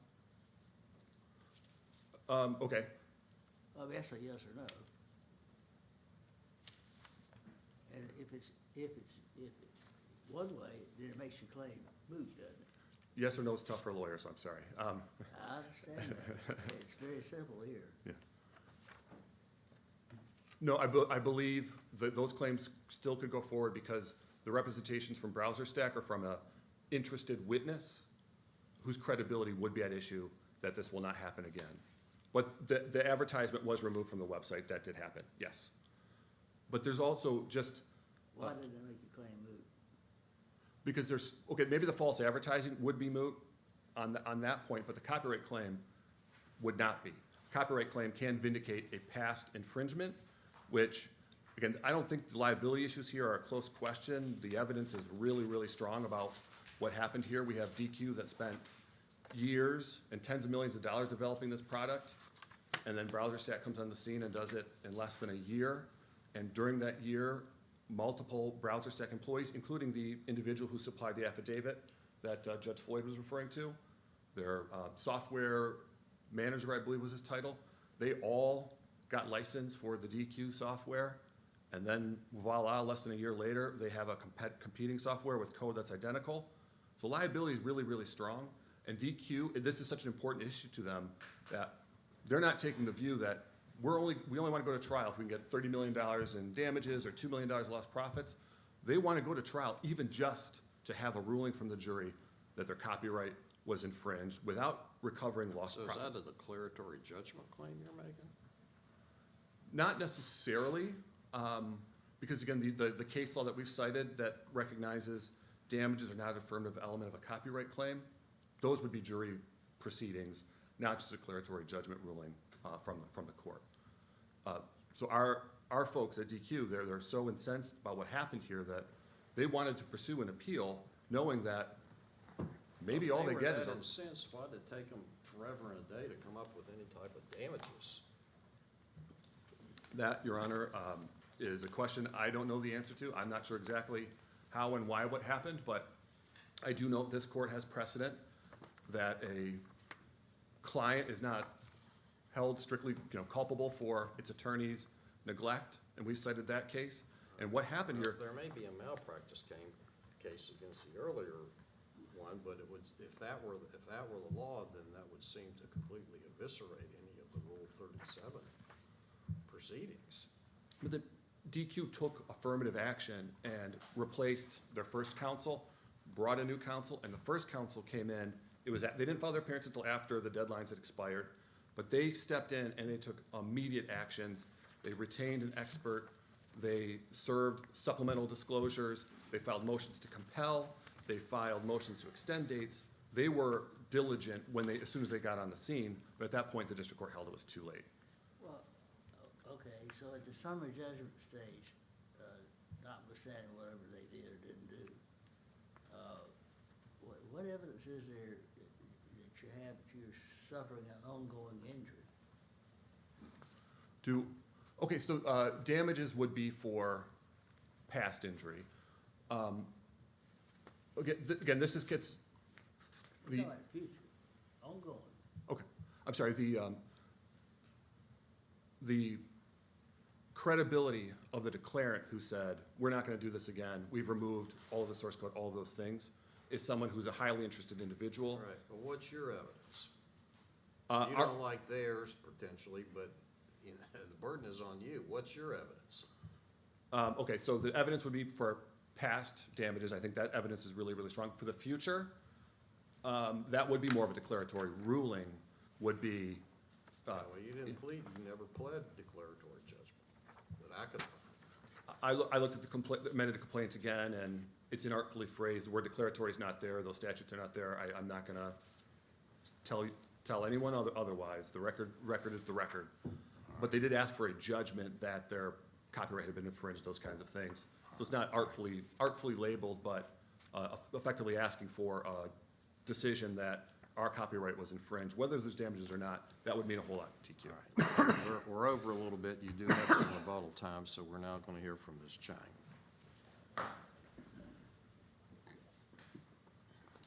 Good morning, Your Honors. May it please the court, my name is Carolyn Chang. I'm representing the BrowserStack appellees. With me is my colleague Ryan Martin.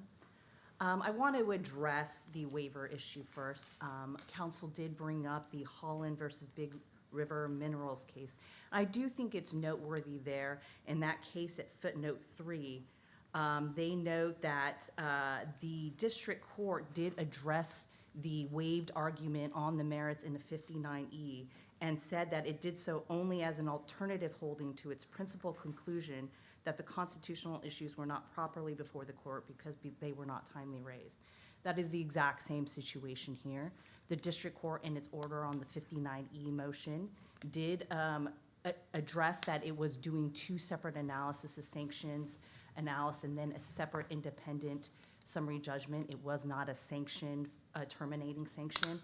But then it went on to note at JA 1357, DQ's position in this regard are simply re-arguments of positions considered and rejected by the court or never previously made, and provide no new grounds sufficient to justify altering the court's determination. So there was a note by the court that the arguments being advanced by the appellant here on the 59E motion were not timely made, and there was no, as the court has, your honors have recognized, no specific finding and excuse for that Well, delay. Do you have any published authority where the judge just didn't exclude certain testimony, but he excluded all the evidence of the party's damages for a discovery violation? You have published cases for that? I don't, Your Honor, but what we have here is a situation is the evidence that is being excluded is the evidence that was never disclosed. So the evidence of how they calculated their damages, the evidence of their theory of damages, of a lost development cost, things like that, that was never disclosed. So that is the evidence that is being excluded. It wasn't sort of a categorical sanction of I'm not going to let you put on a damages case. Well, did you oppose DQ's argument that copyright infringement claims don't require proof of damages? I do not oppose that for the purpose of this appeal, and I think that that is particularly. Do you concede that argument? Well, I can see the fact that had they had evidence of to support a claim for an injunction, the case may have perhaps survived summary judgment. I think that that point actually highlights why the sanctions order was not a terminating sanction. There had to be a separate analysis of what evidence did exist to support the claim going forward. And there was an analysis. And you say the claim going forward, you're talking about a copyright claim? Copyright, false advertisement, the claims that the plaintiff appellant had brought in the case. So is the other claim, looking at this exclusion of evidence, is the other claim then for injunctive relief or declaratory relief? What do you say was left over at that point, before you get to the merits of it? You're right. So I think the only thing left over at that point was injunction. They had never made a claim or asserted a claim for declaratory relief, had not asserted a claim for nominal damages. So what we were looking at was whether the case could go forward on whatever evidence of damages was not excluded or on a claim for injunction. And I Right. will. So as to the injunction, is your position that they conceded that they were not going forward with an injunction? Or claim for an injunction? Correct. I think at the summary judgment hearing, they were specifically asked whether they were seeking any other relief other than money damages, and counsel had said it was primarily for money damages. And I think also we did move affirmatively for summary judgment of no injunction. And at that point, in opposition to our motion for summary judgment of no injunction, the plaintiffs who have the burden of proof of seeking an injunction came with no evidence and just said a conclusory remark. It should go to the jury. There's a dispute of fact. Well, if we were to allow DQ's copyright claim to proceed, without any evidence of damages, does your claim that you voluntarily ceased selling the copyrighted product, does that moot the case? Absolutely. So I think that that's also part of the basis for the summary judgment.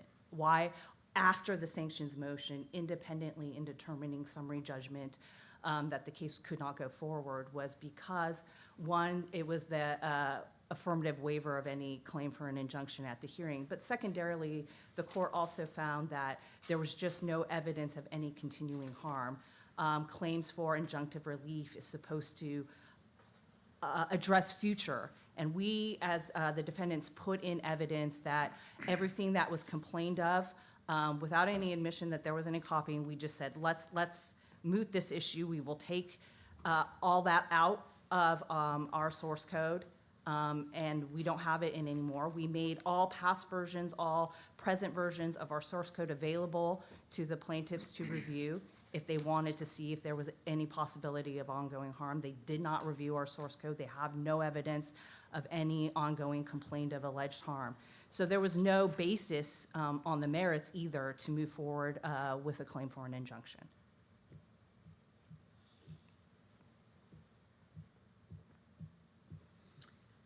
And other than that, I just wanted to point out the idea of the sanction being either a surprise or an actual terminating sanction is really belied by the record, where our first initial moving papers on summary judgment asked for and cited Rule 37C1 as asking for sanctions, and that was actually fully briefed and argued by the parties, as well as I think there is a sort of practical way of looking at this where in this case, we had brought the issue of summary judgment and the sanctions sort of together hand in hand, but that won't always be procedurally the case, and I don't think it makes sense to where this court in southern states has made very clear a 37C1 had found that bad faith is not a requirement like other circuits had done, to always require a district court to question down the road, what is this going to do with the evidence, or how will this play out in perhaps a summary judgment scenario, or even at a jury trial based on what evidence is available. That information is not always available to a district court. I'm always curious how that would play out. Yeah.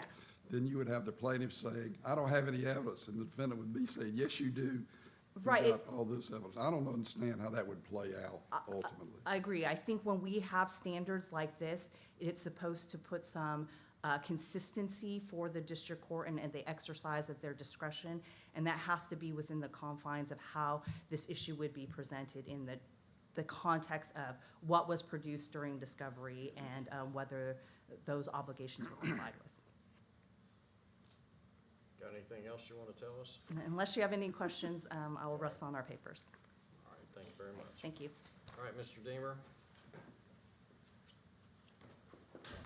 Thank you. I'll try to burn through my bullet points here really quick. How do we know this was a terminating sanction? That's a rhetorical question to myself. I think if we look at the record and how this is different than estates, with Judge Agee, your question earlier about doesn't estates control? In estates, after the exclusionary ruling, the party still got to present its case to the jury. That's the difference. Here, there was no ability to present the case to the jury. That's why estates is not the template I would suggest should have been used here, because the case was dismissed. And then I'm looking at, When you say estates, you mean southern states? correct. Westlaw abbreviates to estates, for whatever reason. That's the case I'm referring to. The first sentence of BrowserStack's summary judgment argument was not based on traditional Rule 56 standards. This proves it's a terminating sanction. This is Joint Appendix, page 665. Argument, the first argument heading, A, the court should enter judgment of no damages. DQ was required at several points to disclose its computation of damages. It was required to do so its initial disclosures. Citation to Rule 26. It did not. Reference to damages-related discovery questions. It did not. Those are Rule 226 issues. That shows that the Rule 26 and Rule 37 were used to dismiss this case. Mr. Damon, let me ask a question before you run out of time. When I was reading these materials, what I got from it is that your client kept saying, I can't give you my damages till I get information from the defendant. But then when the expert, and I don't know how to pronounce his name, Cahayan. when I read his report, he relies frequently on information he got from your client. So I don't understand that these two positions seem to be inconsistent. You're 100% correct, Judge. I noticed that as well. Part I'd of, like to say great minds think alike, but I don't know that I would I agree. qualify for that. Cahayan offered two different opinions. One was lost profits, which is based on BrowserStack's records. The other one was avoided development costs, the costs that DQ incurred. And I agree, that could have been done sooner and should have been done sooner. I'm not going to suggest otherwise. But again, once the new firm came in, the Bodman firm came in, they got right to it and acted with extreme diligence. And again, I'm not coming here saying DQ did everything perfectly. Far from it. That is not at all what I'm saying. I'm saying that the punishment did not fit the crime. That's, the sanction that was imposed here was too extreme, too egregious. And I would note that one of the cases we relied on heavily on Rule 37C was a case called Food Buy. And it's an opinion written by Your Honor, Judge Agee wrote this opinion back in 2021. That case is so similar to our case, but if anything, the discovery misconduct in that case was worse than what occurred here. There are some, Right, but in that case, the opposing counsel, when the district court announced what it proposed, he said, well, that's fair. He consented to it. I think that takes Food Buy out of any comparison here. okay, that is a distinction. We'll acknowledge that. But I think there are other lessons from Food Buy beyond the concession from the attorney there. One, I think Food Buy speaks to prejudice and cure. And this court's opinion said the district court fashioned an appropriate cure to any surprise arising from any delay regarding GPI's damages evidence. That case, the cure there was a 1-week recess in the middle of trial when the damages were presented for the very first time. Here, the damages were presented after the deadline, I acknowledge that, but well in advance of trial. And there were multiple opportunities for cure. DQ said, if we are happy to offer Mick Cahayan for a deposition, BrowserStack said no. During one of the hearings, I believe it was November 17th of 2024, the magistrate specifically said to BrowserStack, why don't we just have 7 days, you can depose Mick Cahayan, you can depose Preeti Kumar, the CEO of DQ, on the question of damages. They also said no. So yes, they did not consent like the attorney did in Food Buy, but that also means here they had opportunities to cure their prejudice and they specifically chose not to. It was strategic not to, and I get it, everybody has their own strategy. They chose not to cure the prejudice when it was presented opportunities for them to do so.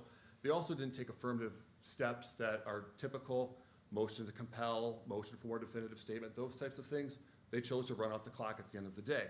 And again, I will conclude with maybe where great minds were thinking on the question of proportionality.